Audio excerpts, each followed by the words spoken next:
Hi,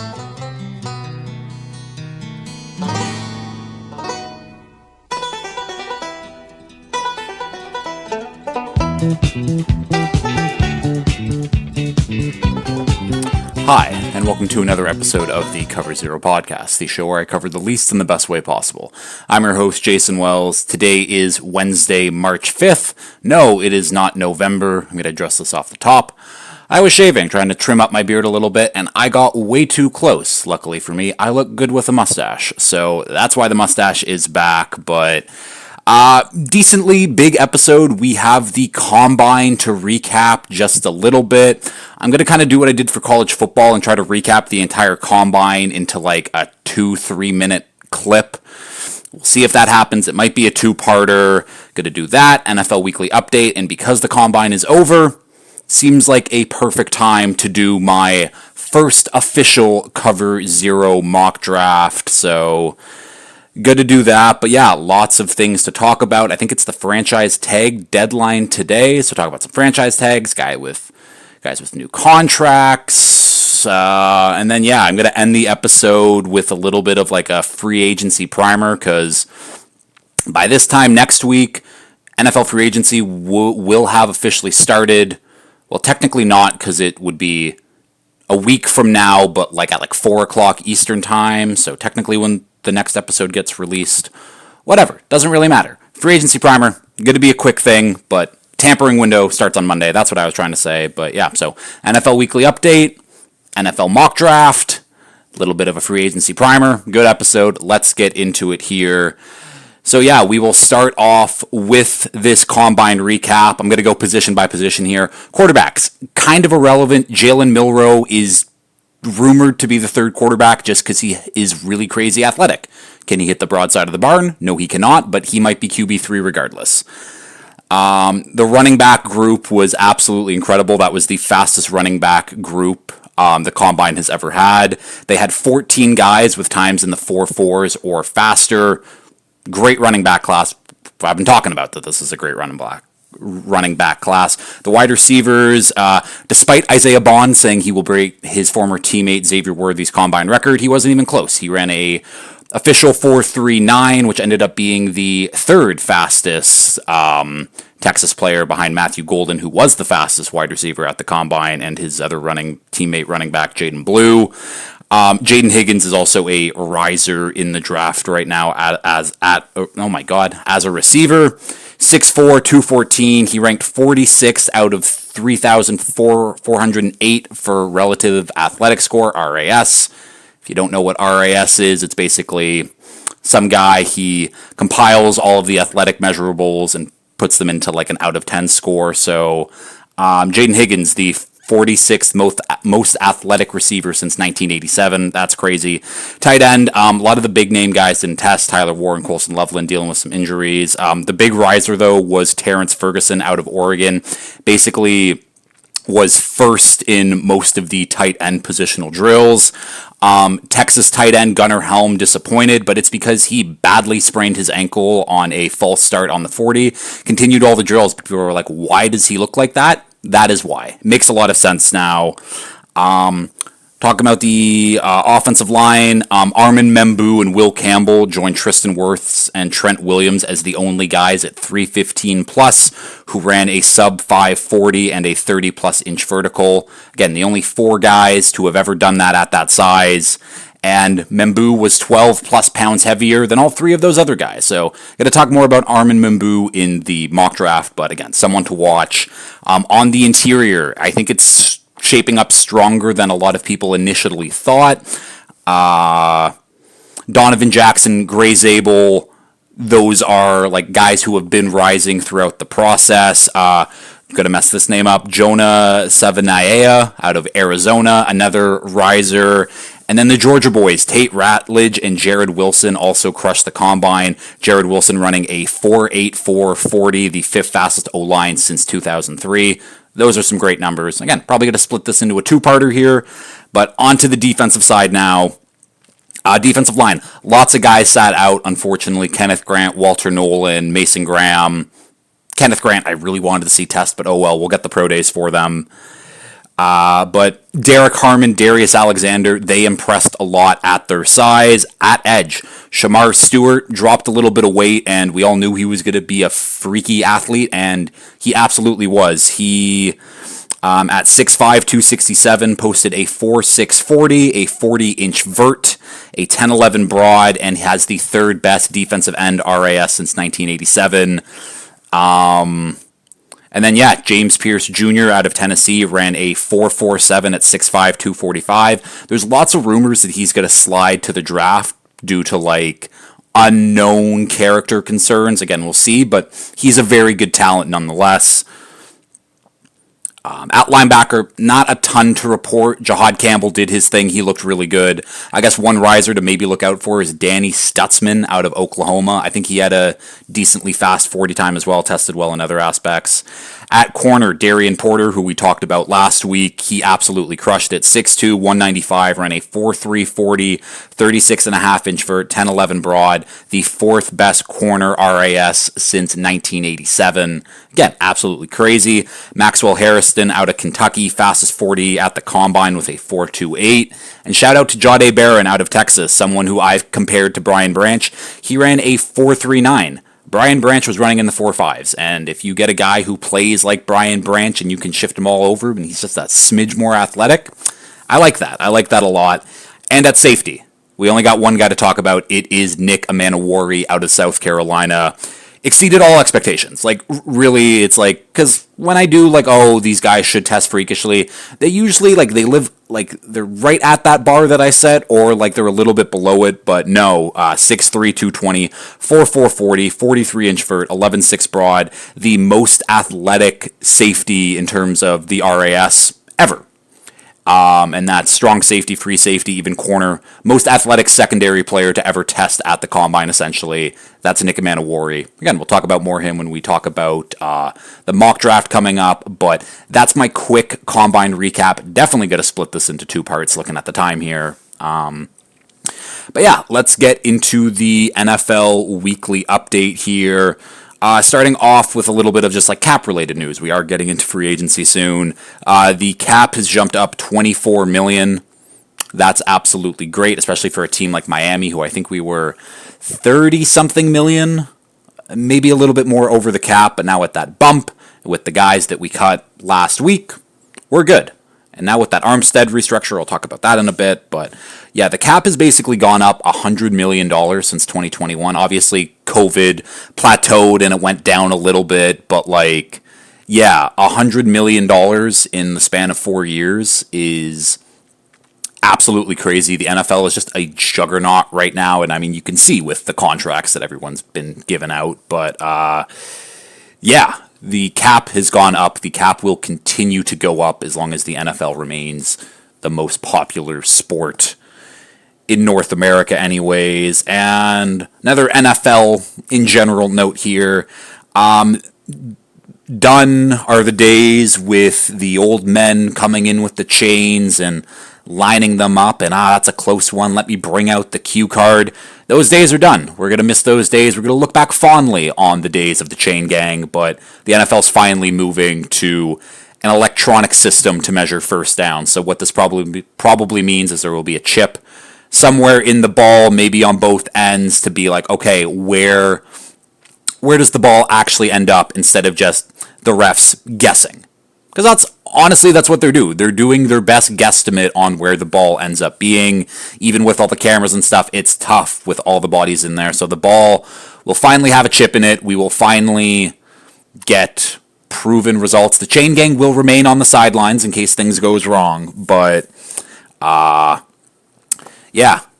more chain gang. We finally get some electronic measurements. A lot of Bills fans. Again, it's another rule where the Bills... you can go back to that overtime rule where the Bills got screwed, put that in air quotes, by the Chiefs in whatever playoff run that was, where they didn't even get a chance to go down the field. And the rule gets changed next year. And then this year, it's, Josh Allen gets stopped. It's a controversial. I don't think it was, but now with the electronic system in the ball, they would have been able to figure out if that was a first down or not. So for all the woes that the Bills have gone through, they're making the league better. Yay! Good job, Bills fans.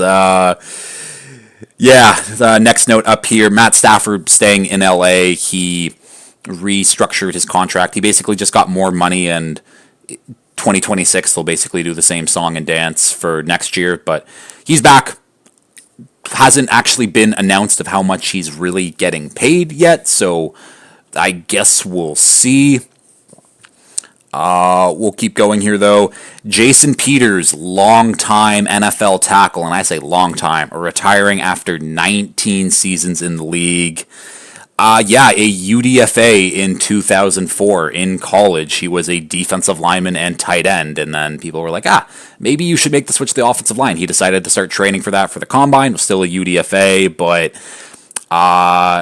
19 seasons, and then ended up being a 6-time All-Pro, Super Bowl champion with the Eagles, 9-time Pro Bowler, future Hall of Famer.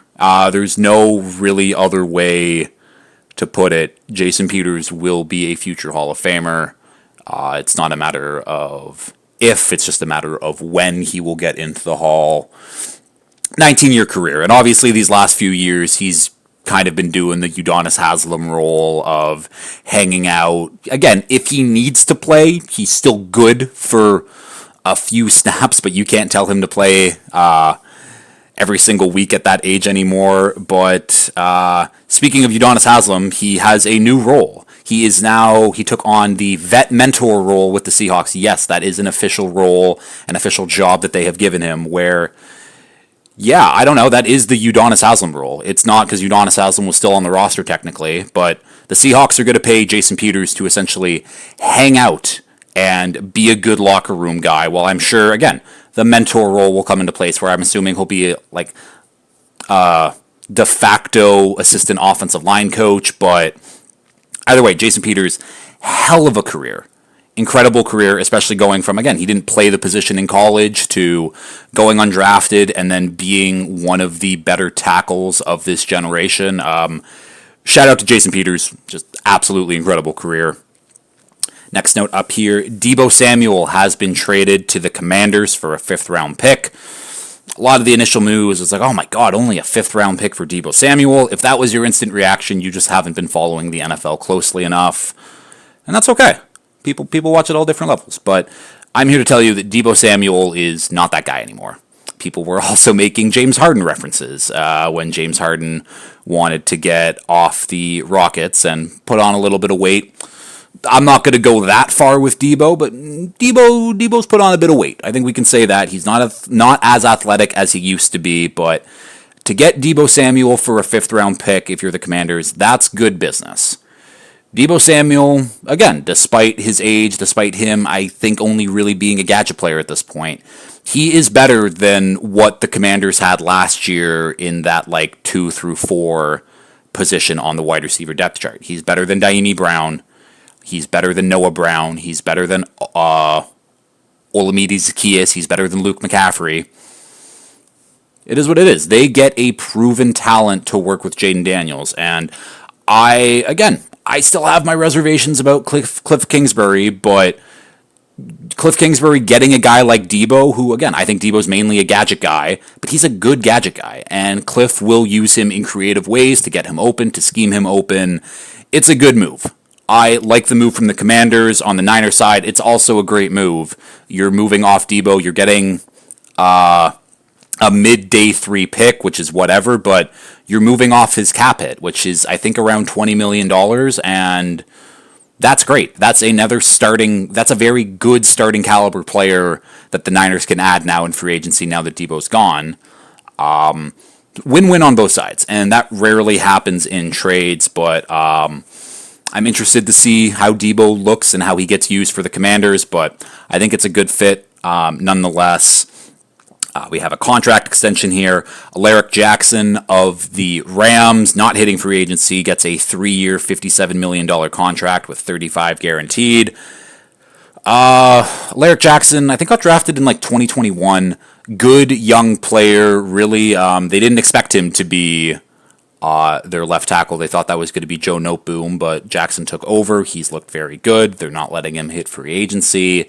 The tackle market is getting thinner and thinner now as we go on. But yeah, the Rams keep one of their mid-round draft picks in-house on a good deal. He could only be getting better at this point, but good for the Rams to keep him around. Speaking of tackles, Teron Armstead is now taking the vet minimum while he figures out if he will retire anymore. Just a stand-up move by Armstead to be like, I'm not going to hold you guys hostage with my cap hit. We'll figure it out if I do want to come back, how much I want to get paid. But I think he was like a $27.8 million cap hit. They've brought that all the way down to the vet minimum. We'll see what it gets up to if he does decide to come back. But shout out to Teron Armstead. And if he does retire, the Dolphins did draft Patrick Paul last year, who I believe in, but that's probably because I'm just blindly believing as a Dolphins fan that Patrick Paul can be that guy, where it's hard. It's hard for any young player to come in and just be good, established. Like, again, I believe in Patrick Paul. He's got the size. He's got the athleticism. He's dropped some weight, apparently. Year under his belt. We'll see how the offseason treats him. But Dolphins are going to be fine. We'll move on. I won't get into the Dolphins here. Ian Rappaport tweeted out some vague Rachaad White situation, and I'm going to, I think I still have it bookmarked. I don't think I took it away, and I'm just going to read verbatim what Ian Rappaport ended up tweeting about here. The FBI and other appropriate authorities are currently looking into an extortion attempt against Rachaad White. Illegal and defamatory threats and demands against Rachaad and his family will be met with zero tolerance. We will continue to exercise all legal avenues to protect Rachaad White as a victim of extortion. There has been no update about that. No one else has tweeted about that except Ian Rappaport. No idea what's going on. But seems notable enough to bring out that Rachaad White's being extorted and the FBI is involved. But, yeah, again, there has been no news other than this one tweet from Ian Rappaport. I am thoroughly confused about what's going on. And again, we all don't need to know the details of what's going on. But the fact that no one else has tweeted anything about the Rachaad White stuff, it's weird. I don't get it. We can keep going on, though. Jimmy Johnson, former Cowboys head coach, former Miami University head coach, is retiring from TV at the age of 81. Hall of Fame coach for the Cowboys, two-time Super Bowl champion, national championship head coach for Miami Hurricanes. Jimmy Johnson's had an incredible career in TV, and he is now calling it quits at 81. I don't blame him.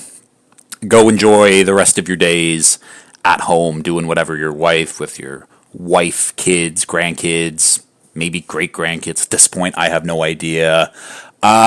Seems like a good time for Jimmy to step down, all things considered. But again, I don't have any memories of Jimmy Johnson other than being like a game day panel guy, and he was great at it. I think my one real memory from him that isn't from like a game day panel is he was on Survivor. I forget what season, but he was on Survivor, and he was an old man when he went on Survivor. He did his best, but yeah, shout out to Jimmy Johnson.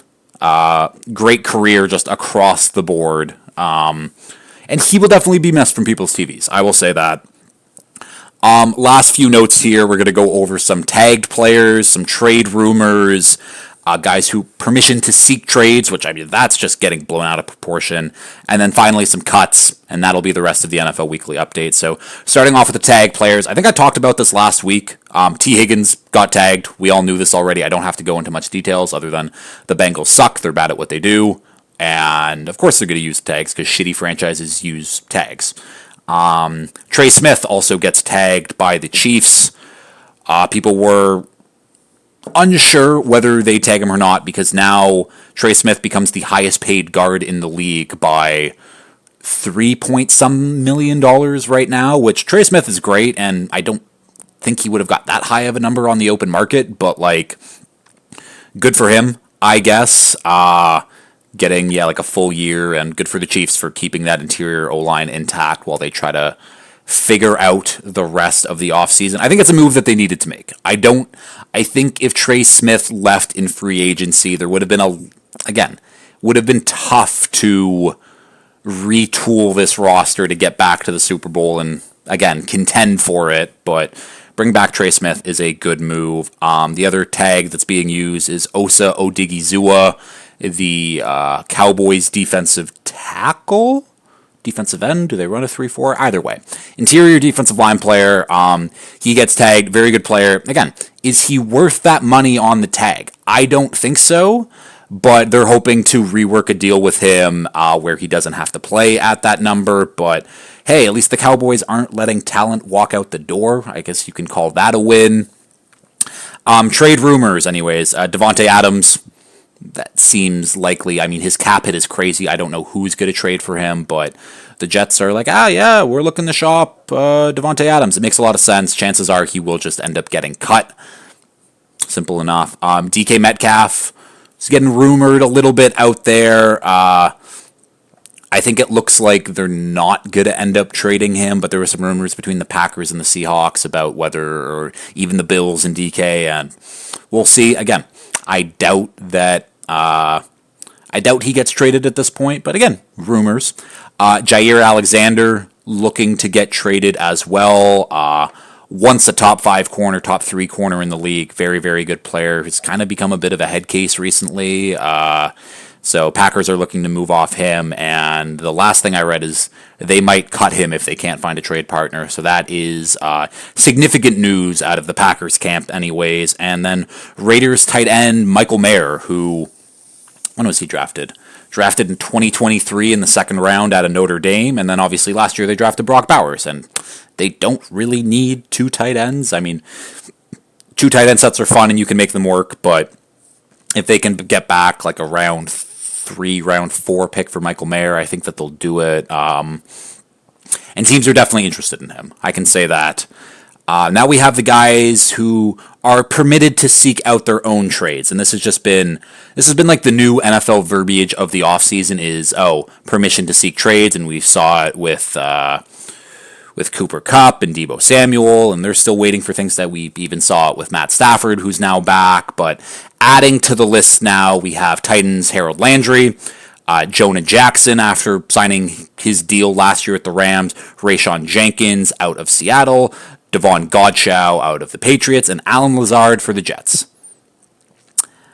Most of those names are, again, irrelevant. Permission to seek trade, like, sure. Doesn't mean a ton. I'm interested if anyone, like Harold Landry and Jonah Jackson, someone might give up a pick for, because like those are above average starters when healthy. Unfortunately, health is a concern with those guys, but Rayshon Jenkins, Devon Godchaux, Alan Lazard, like, who really cares? Especially Alan Lazard. If you're a GM who trades anything for Alan Lazard, you should be fired immediately. You should not be giving up any asset for a guy who should be playing on a vet minimum deal at best. But NFL GMs are stupid, or at least some of them are. And finally, some guys who were cut recently: Darius Slay, James Bradbury, both corners for the Eagles, Alex Kappa, guard for the Bengals, Preston Smith for the Steelers, Sheldon Rankins also for the Bengals, and then DeMarcus Walker and Gerald Everett for the Bears. Few notable names. The real notable name is Darius Slay. It's a post-June 1st cut. I think they'll save like $4.5 million, which seems weird because to me, Darius Slay is still a good enough player to, at that like $4.5 million isn't crazy cap savings.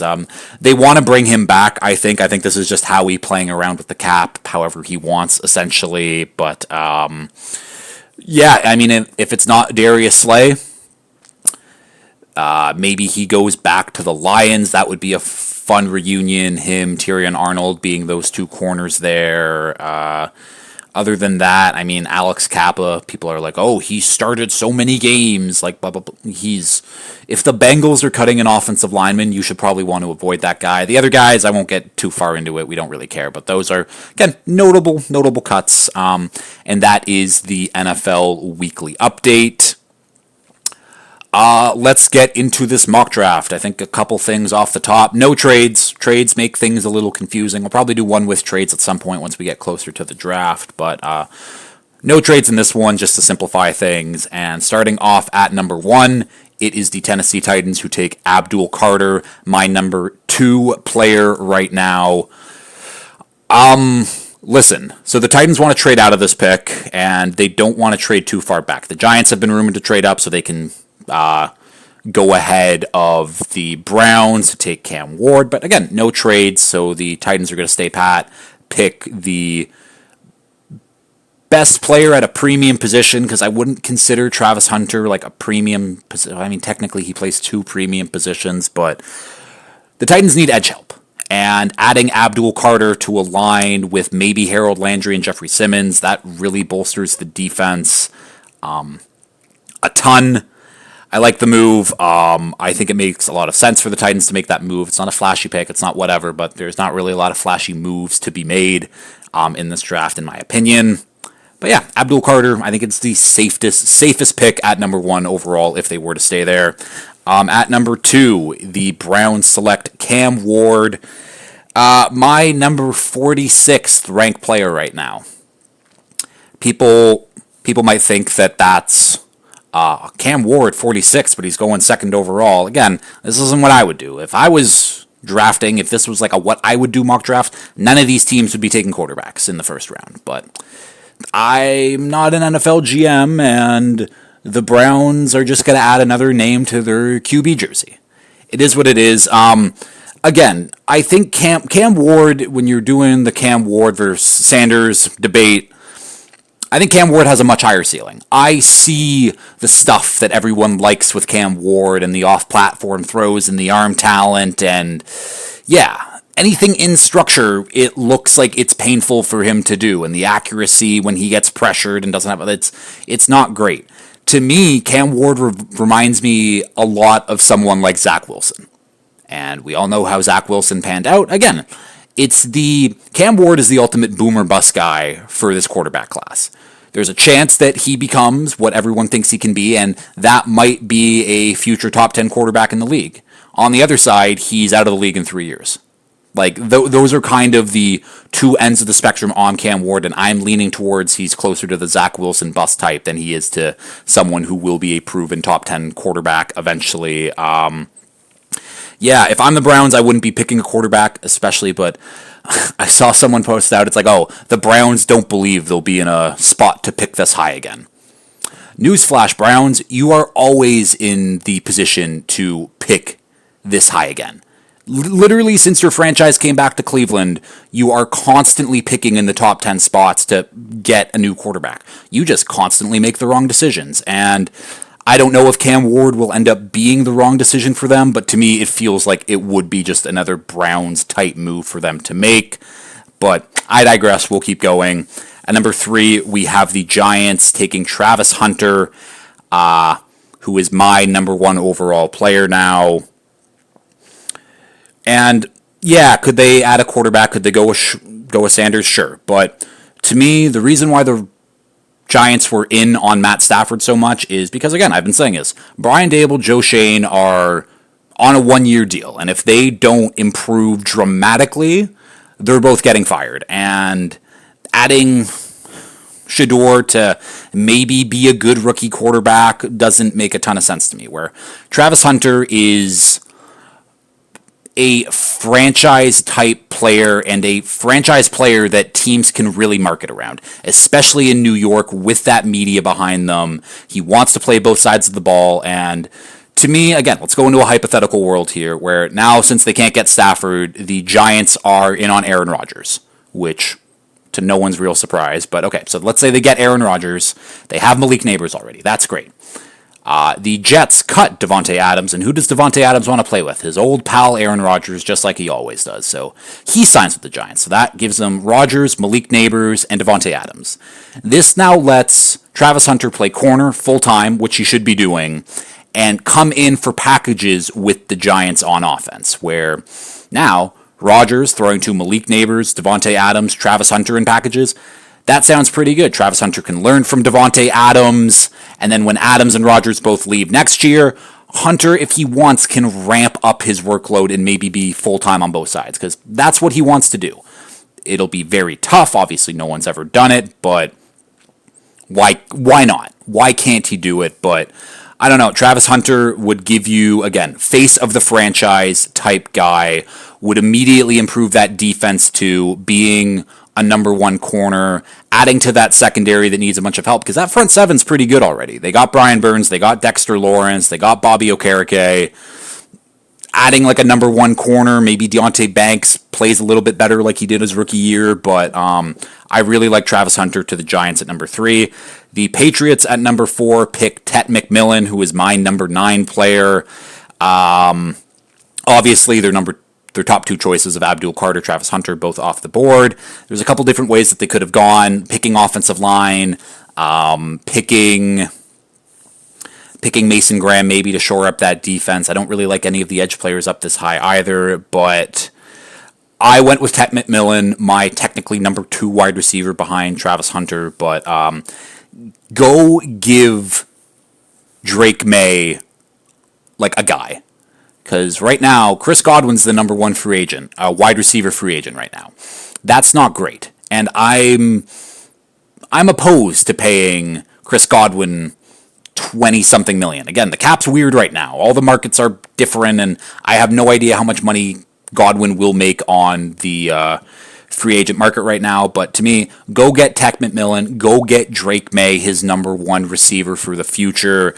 Hopefully you can make a bunch of additions along that offensive line. Maybe draft some guys in the 2nd, 3rd round, whatever, who can help. But go get Tet McMillan. Go get him a surefire weapon, because the Patriots need weapons. I mean, they need a hell of a lot, but right now they need weapons, and they need someone who Drake May can build that chemistry up for hopefully a decade plus. At number 5, the Jags go Mason Graham, my number 3 player. Mason Graham is awesome. He did not test, unfortunately, but Mason Graham's still very, very good. Adding to that defense especially defensive line of Josh Hines-Allen, Trayvon Walker, Eric Armstead, and then Mason Graham. They needed someone who can stuff the run just a little bit better. Mason Graham, good run defender, better pass rusher, in my opinion, and I don't know, that defensive line sounds pretty good. Again, the Jags can go a lot of different ways. They could go with Will Campbell, Armin Membu. They could go with Will Johnson at corner maybe, but I decided with Mason Graham here. I like the idea of bolstering that interior of that defense with those 2 great edge players that they have. At number 6, the Las Vegas Raiders select Ashton Jeanty, my number 4 overall player. Now, again, the Raiders have a lot to figure out as well, but Pete Carroll loves to run the ball, and Ashton Jeanty, I think, is a very special running back, where that offensive line's okay. I don't know who they bring at quarterback or whatever, but Ashton Jeanty's the best player on the board. Their running game was absolutely, again, last in the league by, I think, a wide margin. When you're getting good touches from Amir Abdullah in his 10th season, that's not great. So they get Ashton Jeanty, who will come in, be their bell cow running back from day 1. There's so many good things I can say about Ashton Jeanty. Again, bit of a weird fit here, but go build a running game. Go build that running game for Pete Carroll. Go build those trenches. I like the fit. At number 7, we have the New York Jets, and they are taking the first offensive lineman on the board here, and it is Armin Membu out of Missouri. My number 7th ranked player right now. Membu absolutely blew up the combine, and you heard it when I did the combine recap there, but he joins Tristan Wirfs, Trent Williams, and also Will Campbell from this class as the only guys at 315 plus to have a sub 540 and a plus 30-inch vert, and Membu was heavier than all of them. And the crazy thing about Armin Membu, which I'm going to pull up quickly here because I messed up and I forgot to add this in because it's a really crazy stat, but his pressure rate against some of the top 50 prospect edge guys, we're talking about Jalen Walker, Michael Williams, James Pierce, Shamar Stewart, Nick Squirtin, Donovan Ezaraku, Jack Sawyer, 2.7%. So not only has Armin Membu really rose over the combine and this draft cycle in general, but his tape, it shows up where he has a 2.7% pressure rate against some of these other top 50 edge prospects who, again, they're all going to go, all of those guys that I named will be going day 2 or sooner. A lot of them round 1. And he shut them all down. And to me, the Jets, they need a lot. But let's fix the offensive line. You drafted Olufashanu last year. That's your plug-and-play left tackle. He's good. Morgan Moses, you might be able to bring back on a cheap deal, but you need a right tackle, and Armin Membu is a right tackle. He played right tackle in college. That's his spot. Now you're looking at an offensive line of Olufashanu, John Simpson, I forget their center. I want to say Joe Tippmann, whatever. Elijah Vera Tucker, and then Armin Membu. That's a very good offensive line. Again, lots of else to figure out, but if your offense, again, build the trenches. If your team sucks, build the trenches out. And that's what they should do. Membu's just awesome. Again, huge riser in this draft class for me. Definitely one of like my guys in this draft class, but we will keep going. At number 8, the Panthers draft Shamar Stewart, my number 8th ranked player. So the perfect value, essentially. But Shamar Stewart is a freaky, freaky athlete. And the Panthers have a guy right now who, when he was getting drafted, he was also that freaky athlete who doesn't have, like, again, didn't have the crazy production in college, but he's carved out a very, very nice career, and that's Jadeveon Clowney. And now adding Shamar Stewart, adding someone who, again, he's going to drop the weight. He has dropped the weight, and he can play at the edge full-time. We all know that he could play on the edge full-time, but someone you could also shift into the interior. Someone who, if you wanted to, can play next to Derek Brown. But the Panthers need defense in general. I like the upside of a guy like Shamar Stewart versus some of the other edges I have around. So yeah, at number 9, the New Orleans Saints select Jalen Walker out of Georgia, my 30th ranked player. I don't understand Jalen Walker, and I was hoping to get some answers last weekend at the Combine, but unfortunately he did not test, so I will have to wait till Georgia's Pro Day, because unless he's like a freaky athlete at his size, I don't see it really working out at him on edge. Again, we'll see what those athletic numbers come out at his pro day, but right now I see a tweener player who might be a full-time edge. A lot of people are being like, yes, put him at full-time edge. Again, a guy that size, I don't really see it, but sure. At best or at worst, maybe like he's an Andrew Van Ginkel type who kind of plays in between. He can play off-ball linebacker. He can rush the passer, which is still a very good player to have. But I personally just don't understand Jalen Walker. I think a lot of that is subject to change, that ranking anyways, for him being my 30th ranked player. But the Saints need help basically everywhere. Get young talent.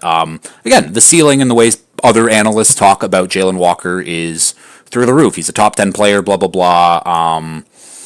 And the Saints just need help in general. So Saints get Jalen Walker here.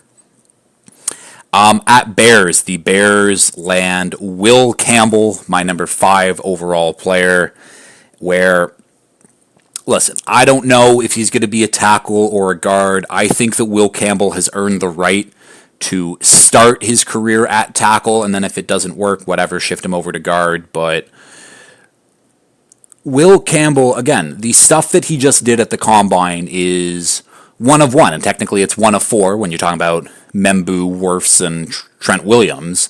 But when you test that freaky athletically, I don't care what your arm size is, you deserve to be able to be that outlier with your arm size. When you move that well, when you've put on 3 years of elite tape at LSU going against some of the best pass rushers in the nation time after time again, yeah, I'm willing to bet that Will Campbell can be an outlier at left tackle at his arm length. And again, it's a third of an inch that people are like, that people are complaining about right now, which again, it's like that much. Does it matter, again, when you're talking about outliers and we have all the data that says, offensive linemen with arms that short, they don't produce. I think that Will Campbell is that good of a player, that good at the stuff, like off the field, of just analyzing and diagnosing of what's happening, in like a true student of the tape where I don't give a shit about his arm length. He is a damn good left tackle. And hell, if the Bears don't want to put him at tackle, that's fine. Shift him in a guard. He's going to be a damn near elite guard. Getting Will Campbell pulling from the inside, I absolutely love it. Bears just need offensive line help. Will Campbell, again, willing to bet that he can break the outlier mold, just based off who he is, how he does athletically, whatever. Will Campbell, awesome. At number 11 here, we have the 49ers. Could also use some offensive line help, but I don't really like a ton of the fits here. But they're losing corner Charvarius Ward to free agency, and lucky for them, Will Johnson, my number 11th player, is right there for them to pick up. Obviously, Will Johnson, Michigan, had a very, very good 2023, was hurt for 2024. Again, still a very, very good player, still the number 2 corner in this class. And yeah, the Niners kind of walk out with one of these true first-round talent guys, which I'm sure that they're happy with. At number 12, we have the Dallas Cowboys, and lots of things that the Cowboys can do here. They can, again, they need a running back. They need another wide receiver next to CD. They need some offensive line help. They need some defensive line help, some linebacker help. The board is completely open for what the Cowboys want to do. Unfortunately for them, Deion Sanders' son, Shedeur, is sitting there for the taking. And with the 12th overall pick, the Dallas Cowboys select Shedeur Sanders, my 33rd ranked player, I should say. Yeah, do I think this is going to happen? Absolutely not. Doesn't make a ton of sense. But does Jerry Jones make a ton of sense in general? Absolutely not. And I think that Jerry is stupid enough after paying Dak the biggest contract in NFL history to be like, well, I want Shedeur. And trying to maybe offload Dak's contract early, or maybe they'd be like, oh, well, Dak has 4 years left on his deal. We can groom Shedeur behind him, and then boom, we have our next starter for the next decade plus. Nothing surprises me what the Cowboys do and what Jerry Jones does. So, hey, if this does happen, that's absolutely insane. And Jerry Jones is an idiot, but Jerry Jones is an idiot. So this isn't the craziest thing that might happen for the Cowboys. So, yeah, Shedeur going 12. At number 13, the Dolphins select Tyler Booker, my 31 ranked player. Tyler Booker is a huge, huge person.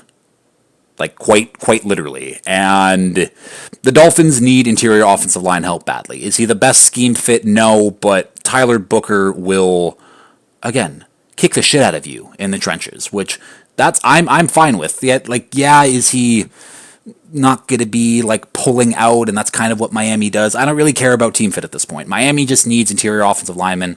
I like Tyler Booker, and what made me like Tyler Booker even more was at the Combine this week, someone asked him, what do you love about football? And his answer was one of the best I've ever heard, was he loves taking away other players' love of the game. That's what he loves most about football, is ruining football for everyone else he competes against. That is a great mentality to have. That is an ass kicker mentality. Again, the athletic testing is bad.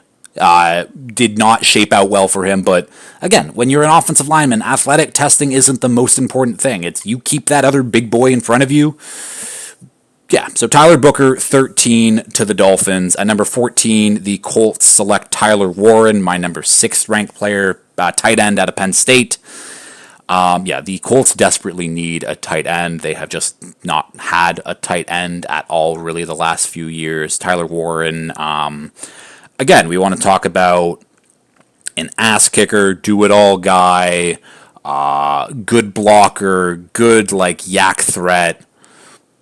It's another weapon for this Colts offense to add into it, while also kind of helping out in the blocking game just a little bit. But I don't know if this is what the Colts will do. They have a lot of other things and needs to address, but Tyler Warren, it fills a positional need for them. It's best player available, in my opinion, for them. And again, adding into an offense of Michael Pittman, Adonai Mitchell, Tyler Warren, Jonathan Taylor. Looks like it could be nice. And again, it all depends with the Colts on how Anthony Richardson actually progresses, but yada, yada, yada. At 15, the Falcons select Jahdae Barron, the corner, defensive back, everything out of Texas, my number 13 ranked player. So Falcons, I was leaning, okay, they should go defensive line. They should go edge. They should go interior defensive line. And then I was looking, and I was like, they also need corner help. They got A.J. Terrell there. They got Jesse Bates. And that's great. But A.J. Terrell's not getting any younger. And they also drafted some guys last year in the draft who maybe they're hoping that they develop. Ruka out of Clemson. I think they drafted Brandon Dorless out of Oregon, and then Braylon Trice out of Washington. So they have some young guys in that D-line room anyways, where corner, it's a little iffy, and I like Jahdae Barron a lot. Again, the comp for Jahdae Barron is Brian Branch, where Brian Branch, you can see how he gets used to the Lions, and he's one of the better secondary players in the league now, where he's just a chess piece. They can move him all over, and Jahdae Barron, that's basically what he was for Texas. And you can put him at safety, you can put him on outside corner, and he has the speed for outside corner. He ran a 4.39. That is great. He would be great in the slot as well, but just someone, it's like if you have AJ Terrell to be like, okay, you're manning the outside on one side, maybe you get another outside corner, and then again, that chess piece of Barron you can move everywhere. I like it. I like the fit. Again, they can go defensive line, but I like, in this simulation anyways, going with Jahdae Barron. At number 16, the Cardinals draft Mike Green, the edge out of Marshall, my number 14 ranked player. The Cardinals need a pass rush badly. Again, they have a lot of like solid guys, but Mike Green will just be like, okay, put him on the edge, pin his ear back, go get the quarterback. That will be his role primarily. I mean, that's just his role primarily in general, but like, they need help. They need help on that front seven. They drafted Darius Alexander last year, who didn't really play a ton. He was coming back from an injury, so hopefully a full offseason of Alexander being healthy, pairing him up next to Mike Green really gives that Cardinals defense a boost that it desperately needs. But I like that fit there. At number 17, we have the Bengals. And yeah, again, Bengals can do a lot of different things. We all know, holy shit, do they need help on defense. But I don't think that the Bengals care about defense that much. I will say that. So I'm going to go with tight end Colston Loveland out of Michigan, my number 12 ranked player. I'm very interested to see how he tests at his pro day. He's a lot bigger than he's nearly 6'6". Like, I thought he was like 6'3". No, he's nearly 6'6". He's a big boy. He's a very good athlete too. And yeah, the Bengals need a tight end. Do they really need another weapon on this offense, especially if T. Higgins is coming back on that tag? No, not really, but maybe the Bengals are looking towards the future. And T's not going to be there next year because they got to use their tag on Trey Hendrickson instead. Where, yeah, Jamar Chase, Colston Loveland, maybe, again, you find another receiver somewhere in the mid-late rounds, potentially, but I like what it means, especially for the 2025 Bengals, where, yeah, you got Burrow throwing to Chase, T. Higgins, Colston Loveland, with Chase Brown out of the backfield. Like, it sounds fun anyways. Again, should the Bengals address things on defense? Absolutely, but again, this is my mock draft, and I like them going for the super offense approach and just score a million points and hope that the defense is okay, which it won't be okay, but just, yeah. Go with the Lions approach, where they had their third string defense in, of just, you got to score more points than the other team. That's the goal of the game, and that's where the Bengals are going with that. At number 18, the Seattle Seahawks select Kelvin Banks Jr. out of Texas, my number 15 ranked player. Banks is someone who I think over the last couple months has just kind of got lost in the shuffle of these offensive line prospects, just because he's solid. You know, like, I mean, you don't know exactly what to expect with him and blah, blah, blah, but like, to me, not being talked about, but still being put in the top 20 player conversation, that's probably the best spot you can be in, where it's stress-free. There's nothing really you can do combine and testing wise to like really boost your stock, but like, his stock is just consistently there, consistently good. I don't know where he'll play for the Seahawks. Obviously, they have Charles Cross at left tackle. They like Abe Lucas at right tackle, but he's been hurt. Kelvin Banks is someone who can kick inside to guard, and maybe they just start him at guard, and if Abe Lucas goes down, they can put him at right tackle. But the Seahawks need offensive line. They need offensive linemen badly.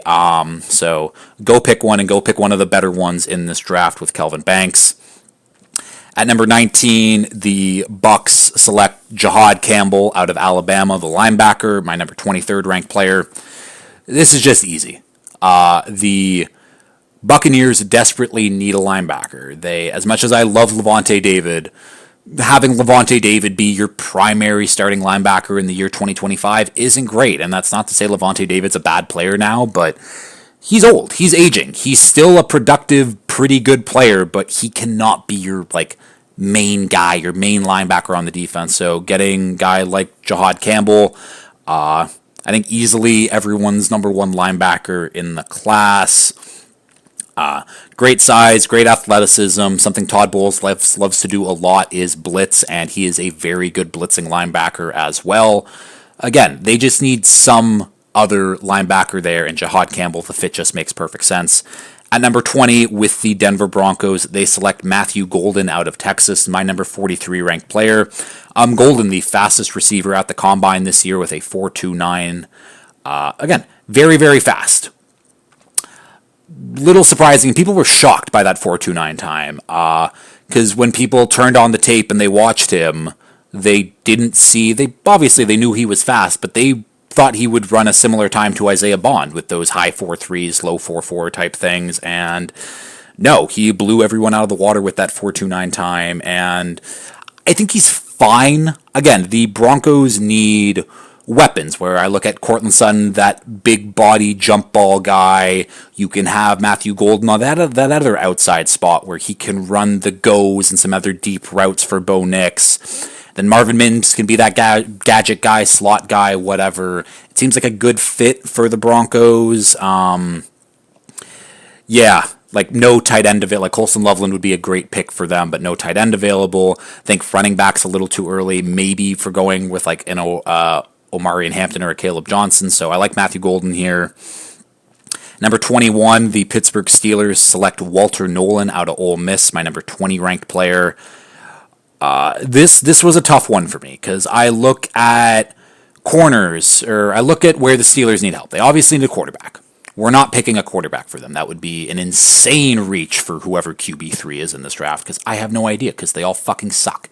And then it's like, okay, could they go for another receiver? Yeah, but with Golden off the board, I don't think there's another one really worth taking. Maybe they go running back with Najee Harris being a free agent. Again, there's lots of running backs in this draft for them to pick. Corner would be a nice thing for them to add too, but I don't like a ton of the corners that are available at the slot. And then I looked at that defensive line. I'm like, they got an old defensive line, and they do have an old defensive line, which the edges are doing like Watt, Alex Highsmith, that's good. And on the interior, you had Cam Hayward, who had a very good year last year, but he's not getting any younger.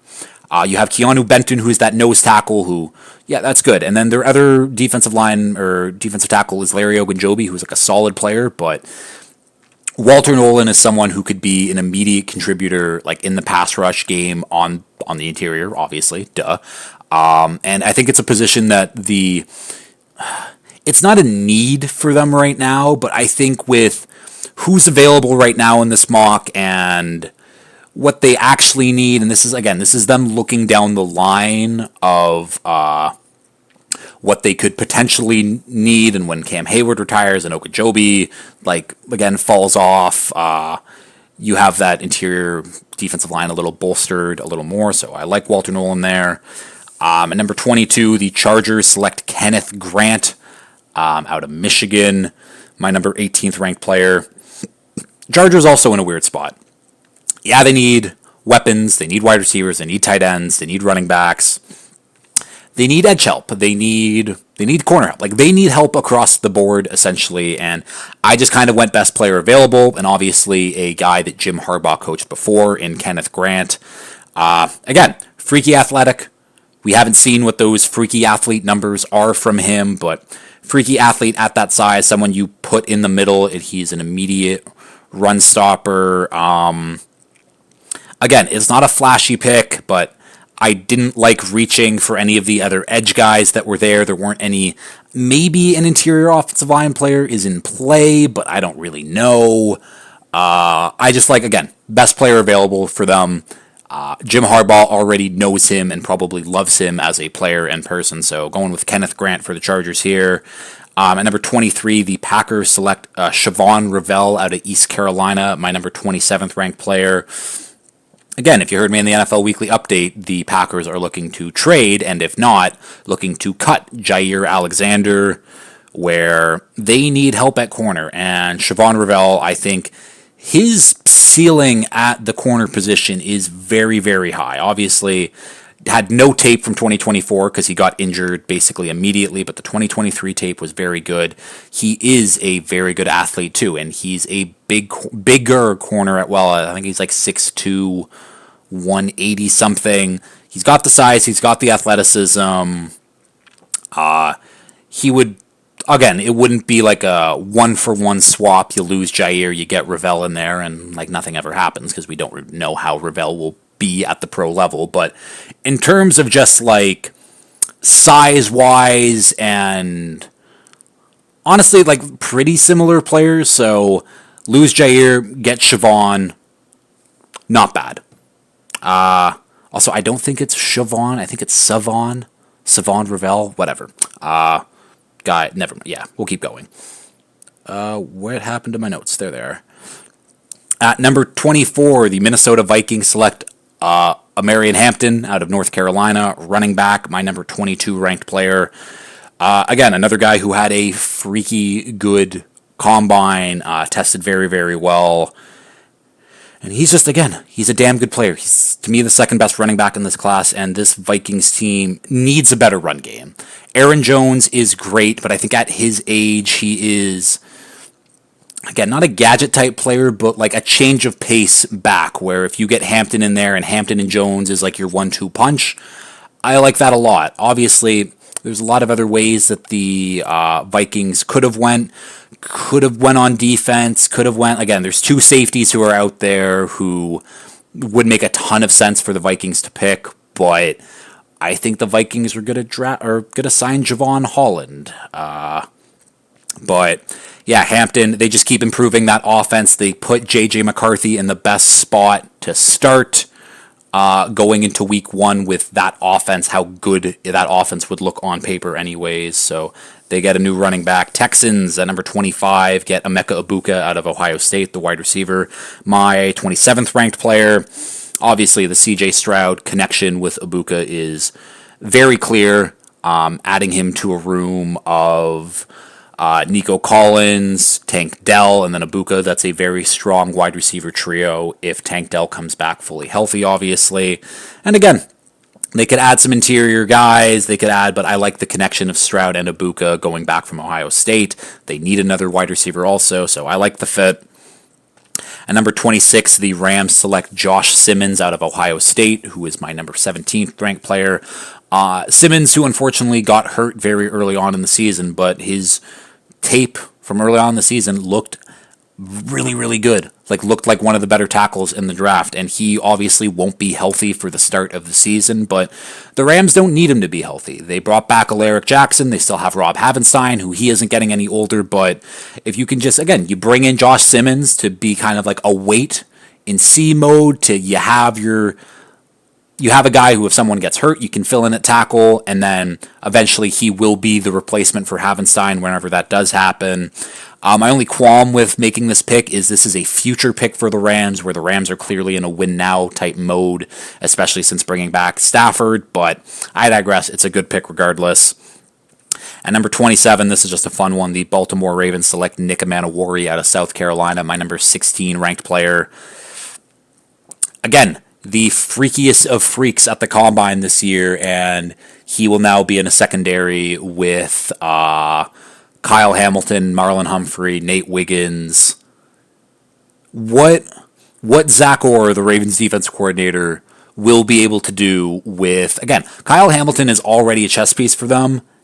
Nick Manowari is also a chess piece. Will he primarily play safety? Yes, of course, but again, he can be a box linebacker. He can blitz. He can do it all. He is a super, super freaky athlete, and I just love the idea of Baltimore just adding the best athlete in the draft, putting them into this very, very good defense already, and just kind of see what he does, see what he can do. I like that fit. At number 28, the Detroit Lions select Michael Williams, my number 25th ranked player out of Georgia. Yeah, the Lions need defensive help. think that's very obvious, especially after all the injuries they had. But they need another pass rusher to go alongside Aiden Hutchinson, and I think Michael Williams is a very good fit at this spot. So he was banged up. He said himself at the combine that he was probably playing at around 60% this year. I'm interested to see how he tests at his pro day because I think that he has some freaky athleticism that we're not aware about. But at the bare minimum, because again, the ceiling and what he can project to, it's whatever. But at the bare minimum, what you're getting out of this player is a very, very good run defender where Aiden Hutchinson can get all the sacks he wants already. It doesn't matter who else is playing across from him. Aiden Hutchinson will get his sacks, will get to the quarterback because he's that good of a player. Where on the opposite side, if you can get, this is kind of like a Trayvon Walker thing, where if you can get a guy who is a very good athlete, who can maybe develop into a very good pass rusher, but if not, at the end of the day, is a very, very good run defender, I think that's an absolute win for the Lions. So we'll keep going.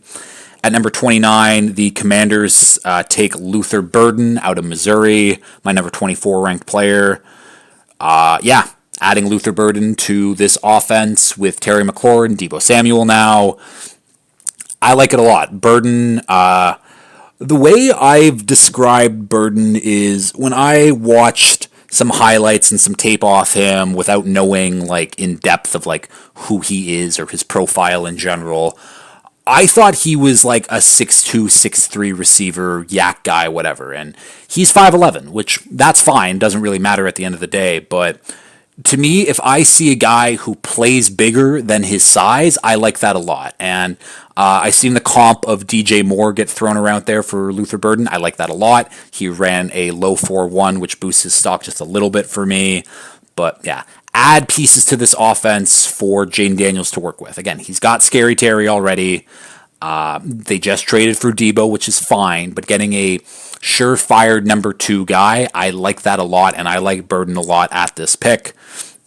At number 30, the Buffalo Bills select Malachi Starks, who is my number 10th ranked player.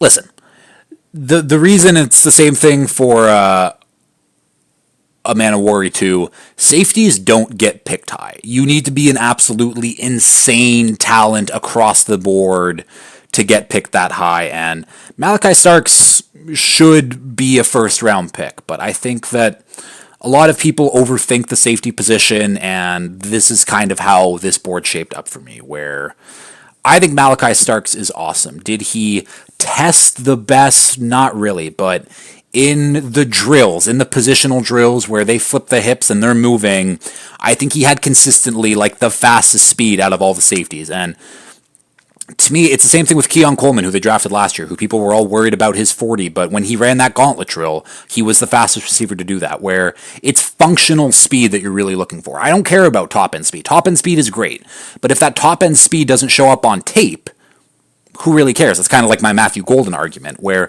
Malachi Starks, yeah, he might run a 4.5, but he runs a 4.5, and no matter which direction he can go, and he can get up to that speed very quick. And in terms of just fit for the Bills need safety. They drafted Cole Bishop last year. DeMar Hamlin's a free agent. They could just use an upgrade in that secondary in general. I didn't like the corners who were available. I didn't think any of the edge rush guys were worth taking, and Starks is the best player on the board, so the Bills get, again, a great player. At 31, the Chiefs select Josh Connerly out of Oregon, my 28th ranked player. Connerly, very good. They need a left tackle, where I think the way that the Chiefs are going right now, where Wanya Morris, it's not working out. They'll have him on the bench is what it is. Kingsley Suamataia, who they drafted on day 2 last year to be that left tackle, they tried that out. It did not work, and I don't know if they're willing to run it back and just hope that he progresses in the offseason for it to get better.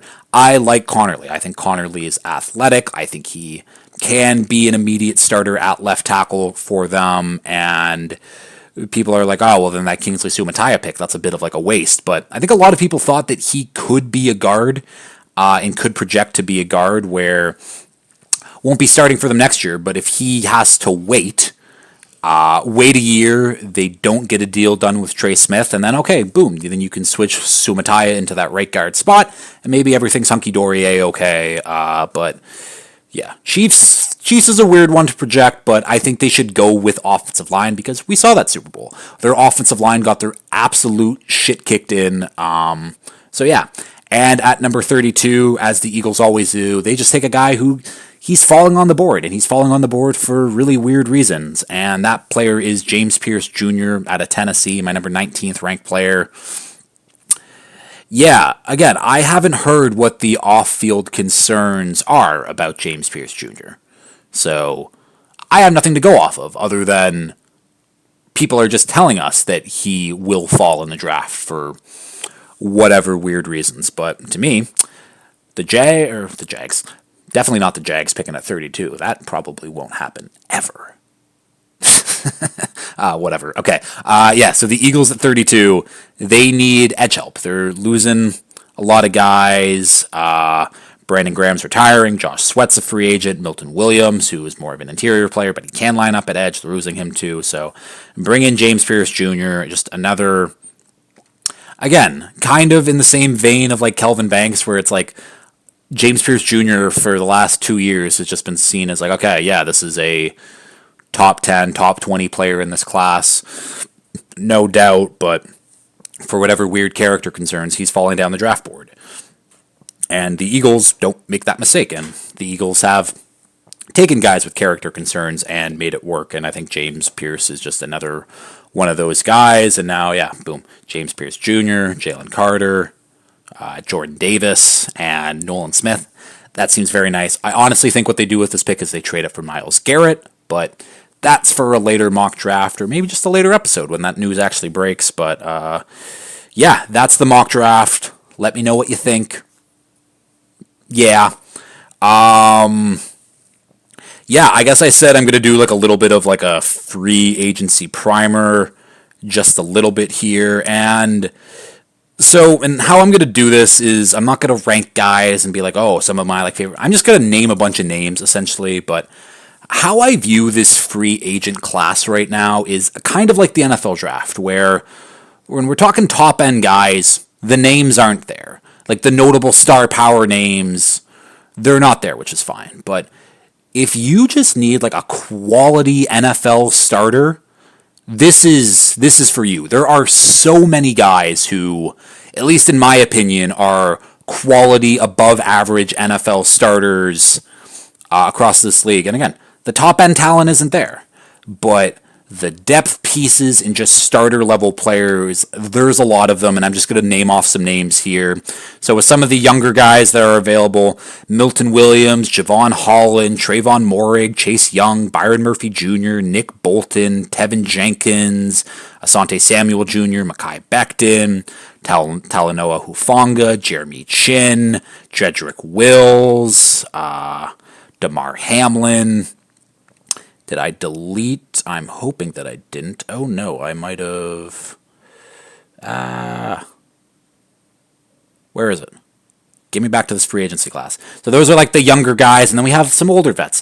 Stephon Diggs, Keenan Allen, Amari Cooper, Chris Godwin, Khalil Mack, Cam Robinson, Brandon Scherf, Hassan Reddick, Carlton Davis, Matt Judon, Travarius Ward, Joe Noteboom, DeMarcus Lawrence, Preston Smith, Ryan Kelly, DJ Reed, Justin Reed, Josh Sweat, Sam Darnold, James Daniels, Trey Lance, Levante David, Jeff Okuda, Dre Greenlaw, Ronnie Stanley, Kendall Fuller, Justin Simmons, Rasul Douglas, Aaron Jones. Oh, that Vikings pick makes a lot more sense. I didn't realize Aaron Jones was a free agent. Stephon Gilmore, Marcus Davenport, Bobby Wagner. Again, Kevin Zeitler, lots of good guys available. This is, again, it's not a strong top-end free agency, but there are, again, so many decent guys with higher upside that I'm very excited for free agency to see how it plays out. That all gets started next week, so I guess next week's episode will be a start of free agency recap, because, again, the tampering period is essentially when free agency starts, so we will get the start of free agency on Monday, and then by when I record on Tuesday, we'll have a lot of the deals brought in, and I'm sure it'll just be an episode of me reacting to those deals, depending on how many there are. I might do a my guys of the draft, which I think will be a lot of fun. But yeah, that was the episode. Good episode here. Again, there's always things to talk about in the NFL, well, at least until the end of April, and then we get into a little bit of a dead zone. But as always, if you've liked this, please like, share, retweet, subscribe, all that fun stuff. Tell all your friends, and until next time, peace.